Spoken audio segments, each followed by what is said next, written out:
The luggage makes the car feel cramped. Mom, Dad, are you hot?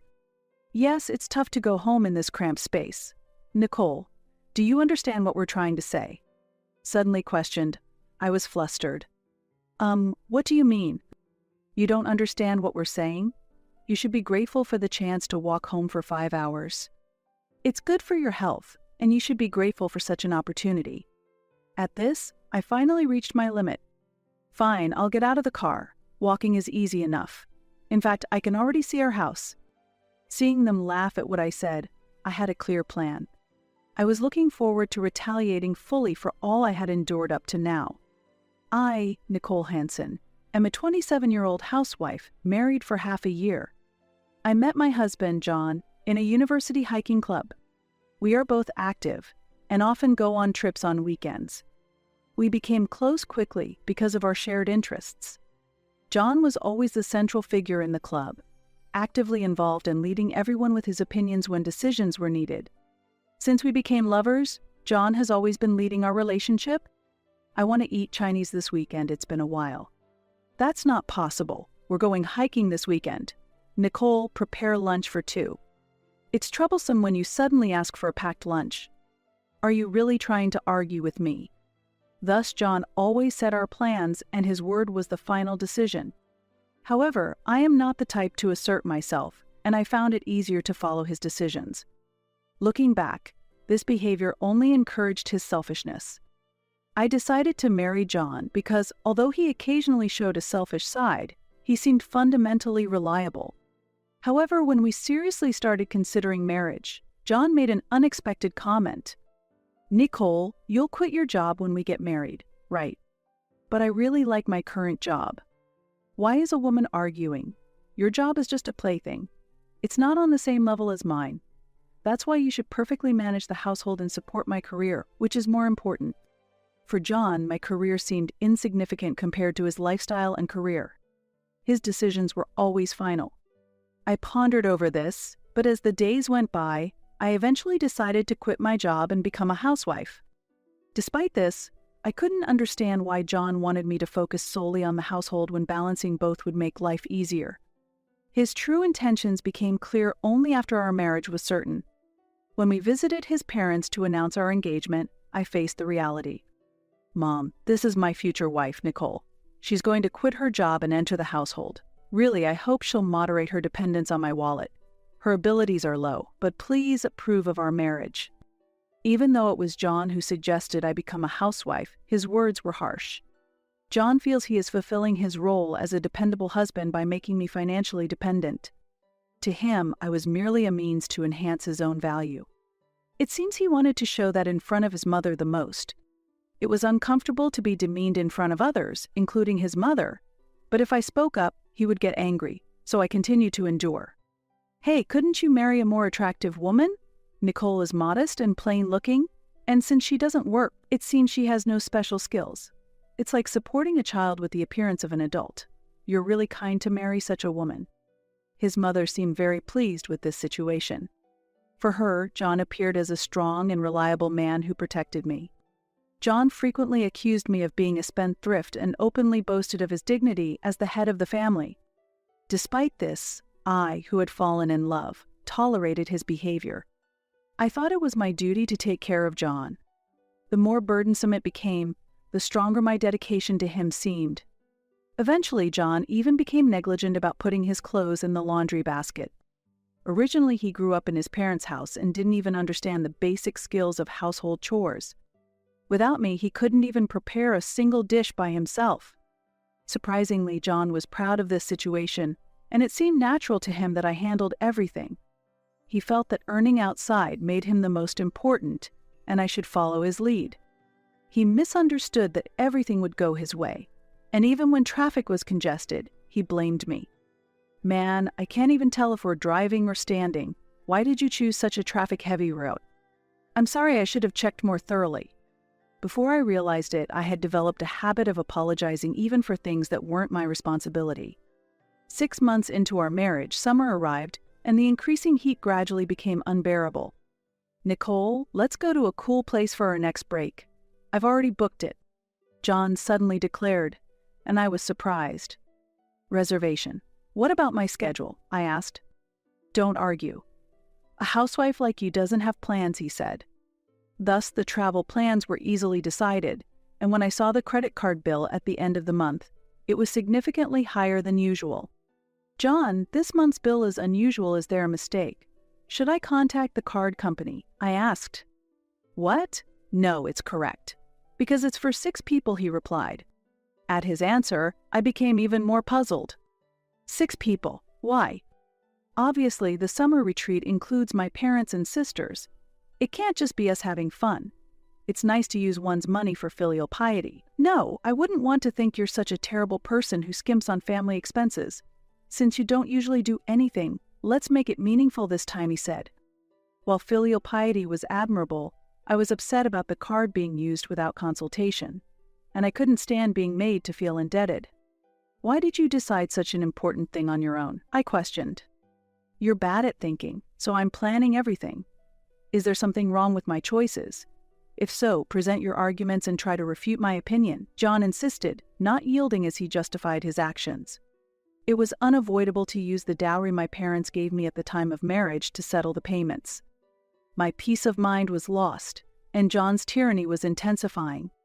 It seemed natural to him that he could use everything I owned, both my possessions and my time. John constantly belittled me, and I could neither complain nor seek advice. During this time, the day of our trip to the summer retreat arrived. Our family provided a large car, and we headed to the destination with 6 adults. This was my 3rd encounter with my in-laws. I hadn't noticed before at formal occasions, but it seemed that my mother-in-law habitually took care of all my father-in-law's daily needs. He wouldn't even open a bottle of water himself, relying entirely on her, and he never expressed gratitude. My sister-in-law seemed a bit irritated by such behavior, but her husband actively participated in household chores and was always concerned about whether she was tired. It's remarkable that such men exist. While I felt uncomfortable with how my mother-in-law delighted in caregiving, it seemed to be the norm for John's family. I sometimes wondered vaguely if I would end up the same way.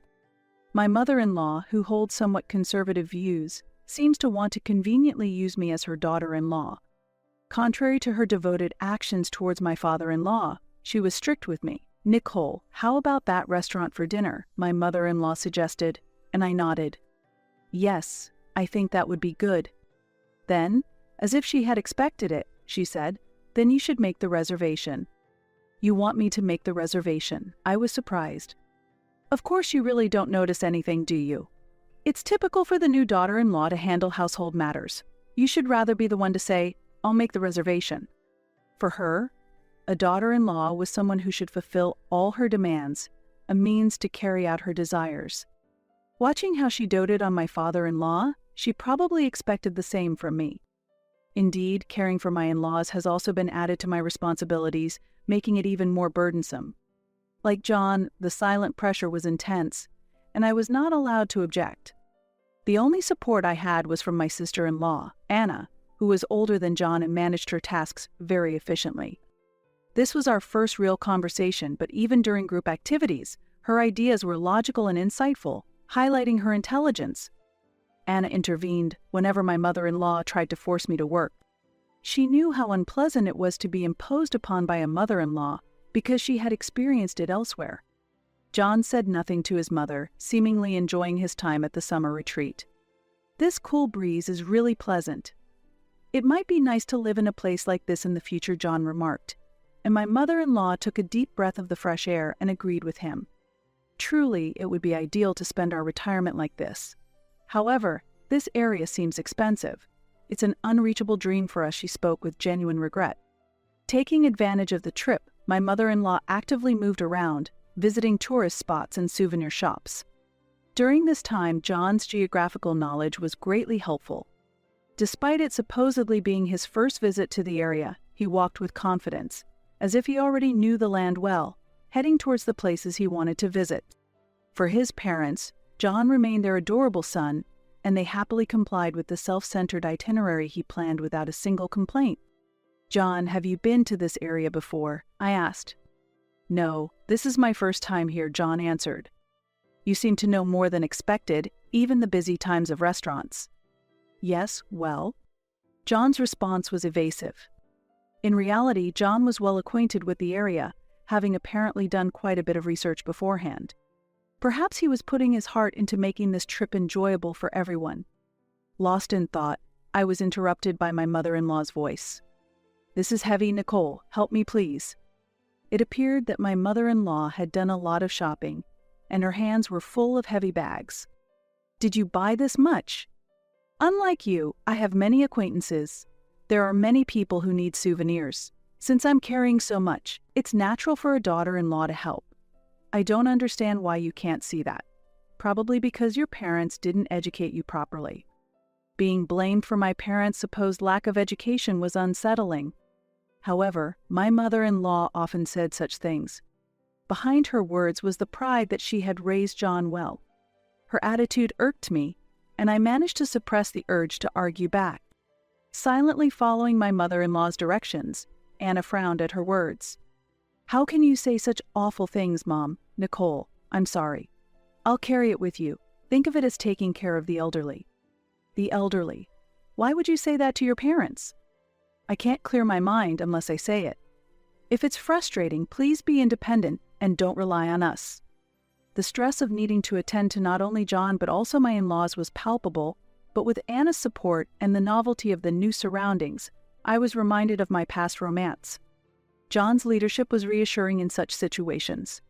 By the time we were ready to return home, the car was packed with souvenirs and memorabilia, most of which my mother-in-law had chosen.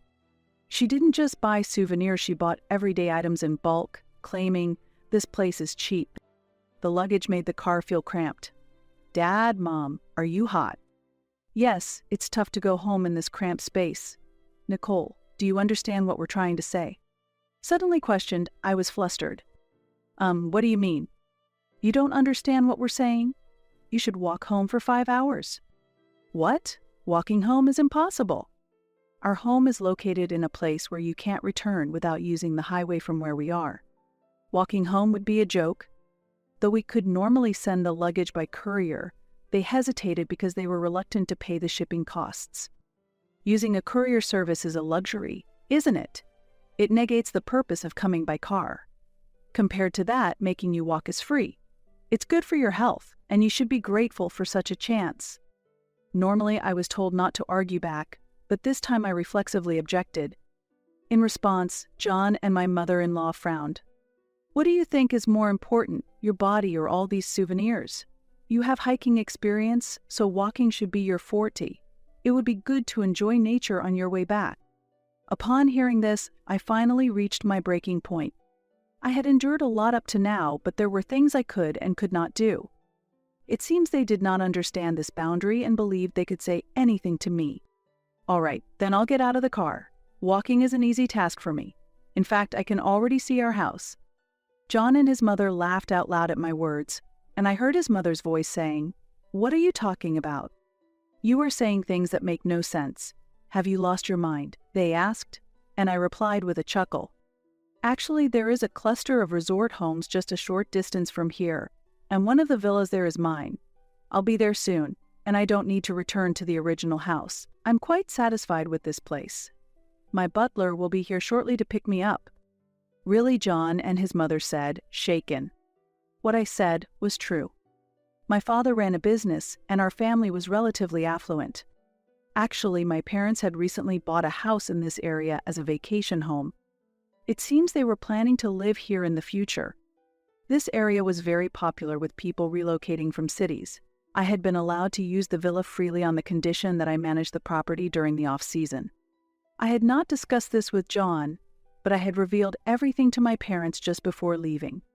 My parents were surprised and then furious, and they told me they would fully support me. Considering that, I decided to move to this holiday resort if they wished. "John, I feel like I have grown stronger thanks to you. Thank you. You have given me many orders and behaved selfishly. I may not have been the ideal wife for you. Perhaps you would be happier marrying someone you love," I said as I bid farewell. His mother's face darkened at my words. "What do you mean by someone you love?" I had been secretly investigating John's actions for a while. I suspected he was having an affair. Shortly after we married, John started leaving the house frequently, citing business trips. The business destination he mentioned was likely the home of a woman living in this area. John, you said you were on business trips, but I became suspicious because of how frequent they were. When I checked with your company, I found out that such business trips did not exist. In reality, you were meeting a woman living in this area under the guise of work. Recently, I found a receipt from a store in this area in your pocket. Her name seems to be Maggie, and she's from the same school as us, isn't she? John could not hide his surprise and seemed flustered. He must have thought he was managing things well. His plans were too naive. Perhaps he thought his actions were not transparent to me. I have always handled all the household chores and was fully aware of every detail of my husband's activities. You knew about that too. How did I not notice you were aware? It was Anna who couldn't bear the situation any longer. She felt it was unforgivable and strongly reproached John. John, what is this all about? Infidelity is not acceptable, she said. Even his mother, who usually defended John, changed her expression this time and looked at him sternly. John seems to have been meeting her during his personal time. They went shopping and enjoyed tea together in the neighborhood. Here are the photos as proof.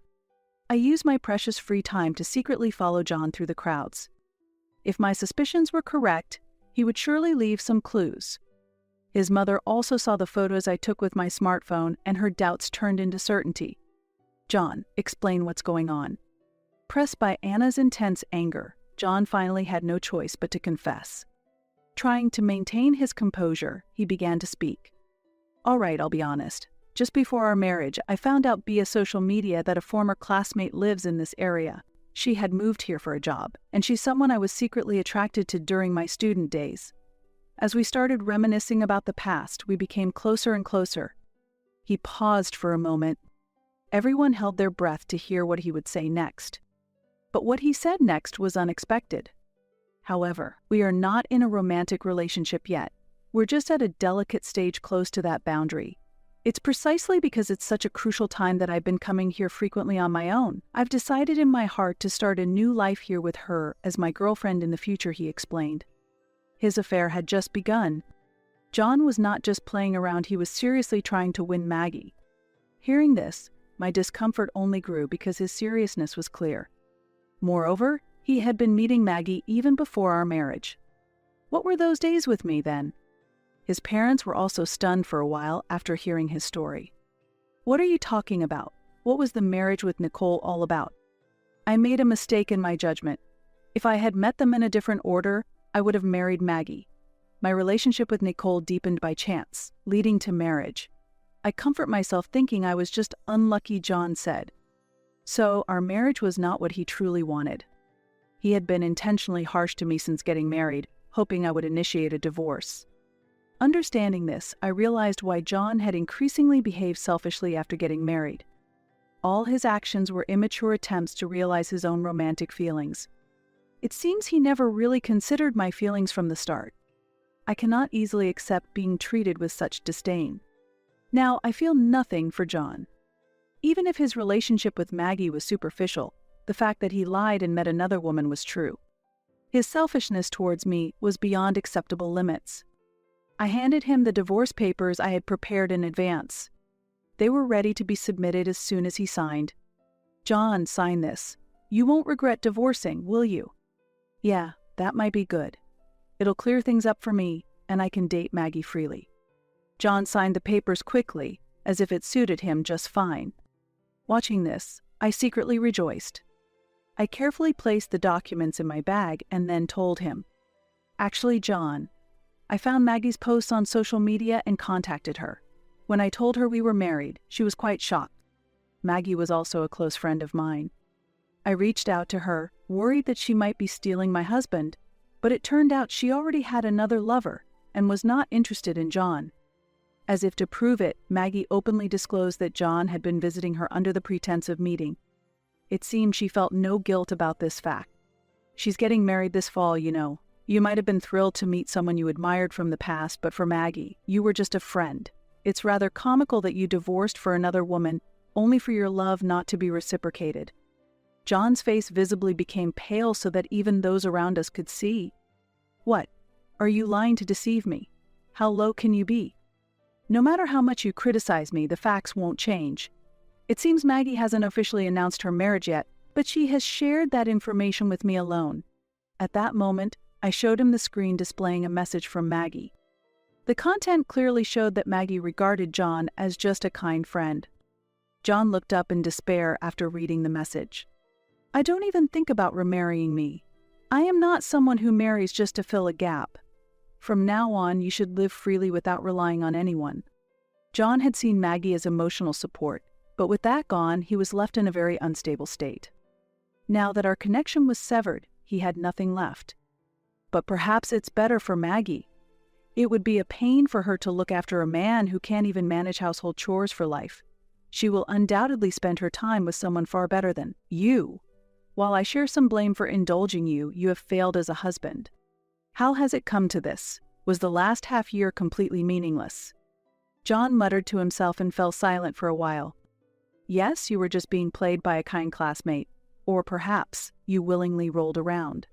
I paid the price for the miserable 6 months you put me through. It's truly foolish to sacrifice family over such misconceptions. John grabbed my arm silently, pleading not to be abandoned. Anna loudly responded to his action. Stop depending on others. Throughout the trip, I was so irritated by you and your mother's attitude, taking it for granted that Nicole would handle everything. In this day and age, no one acts like that. Who do you think you are? Everything you've done freely up to now is coming back to haunt you. The car was now in utter chaos. John's quiet father and brother-in-law were completely silent, just observing the unfolding situation quietly. From your behavior during the trip, it's easy to imagine how difficult everyday life must be. I couldn't stand it even for a day. Nowadays, no old beliefs about men or mothers-in-law being superior hold up. I wish you would cut down on your jokes. Suddenly, John's laughter filled the air. Ha ha ha, Nicole, no matter how tough you act, it's futile. Even if I disliked it, someone unemployed like you can't live on your own. He still seemed immersed in his delusions. Disregarding me, his attitude of trying to keep me under his control was clear. You have no choice but to depend on me. I orchestrated it that way. Even after the divorce, your job options will be limited. Understand this and quietly destroy the divorce papers, and continue your role in maintaining the home.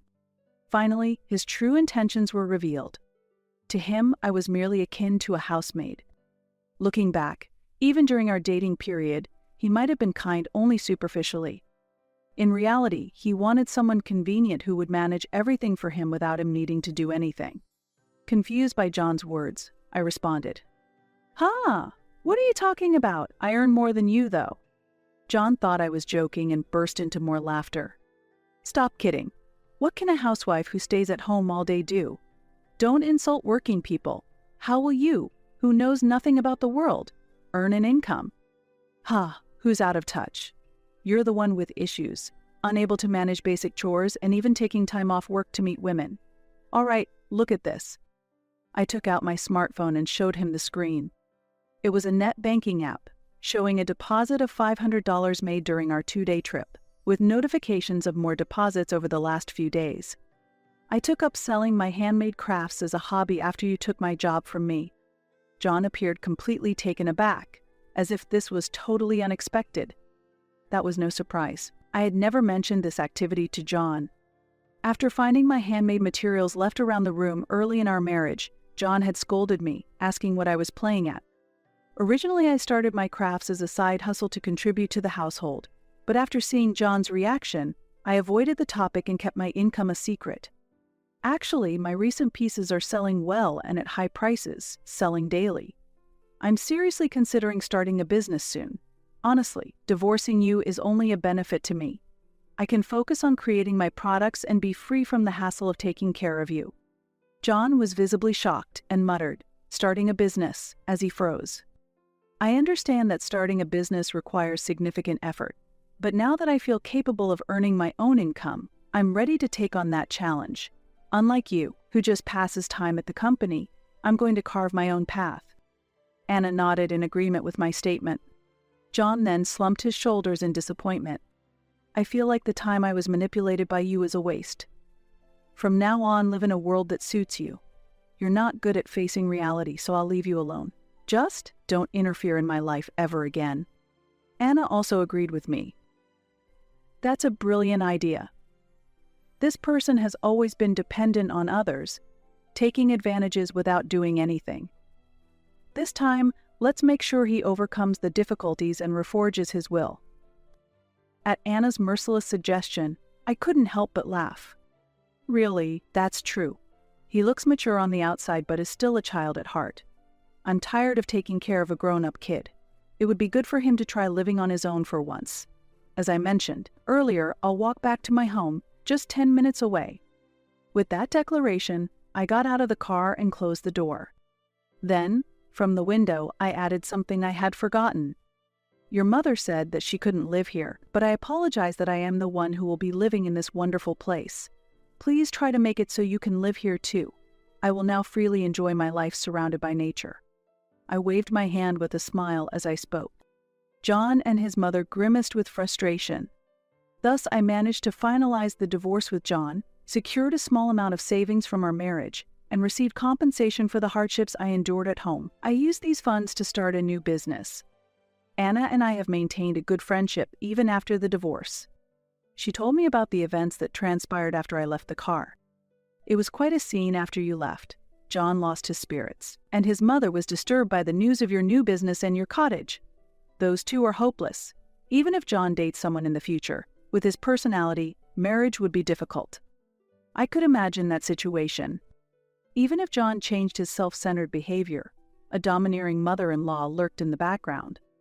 Any typical woman would undoubtedly run away. According to Anna's report, John has completely lost his confidence and now fears even talking to women. John has started living alone, but life is difficult for him, and even daily tasks are a struggle. His father has refused to help him at all because of his selfish actions. Anna laughed, suggesting that John would likely lead a tough life moving forward. She herself has become estranged from her mother, which has significantly reduced her stress. Today, Anna visited my home, complimenting my cottage by saying, "It's a beautiful and stylish house. Wonderful." "Nicole, how are you?" "Thanks to you, I'm doing well." "Anna, thank you for coming all this way," I replied, and Anna smiled warmly and waved back. "It's okay. Coming here is a nice change of pace for me, and the climate is pleasant too. I was looking forward to getting along with you. It's like having a new sister," Anna said, and her warmth brought comfort to my heart. After recent hardships, there seems to be a strange bond forming between Anna and me. Freed from strange family ties, the two of us are building a supportive relationship. "Hey, Anna, please take this," I said, offering her a piece of jewelry I had crafted with her in mind. Anna accepted it and expressed her joy wholeheartedly. "This is wonderful. Did you make this, Nicole? You really have talent. I want to wear it right away," she said, and put on the jewelry immediately. Seeing her happiness, I too was greatly pleased. This is how we were able to build a relationship almost like real sisters. Although my marriage to John didn't go as planned, meeting a wonderful woman like Anna was not in vain. From now on, in a tranquil residential area, I intend to actively enjoy life.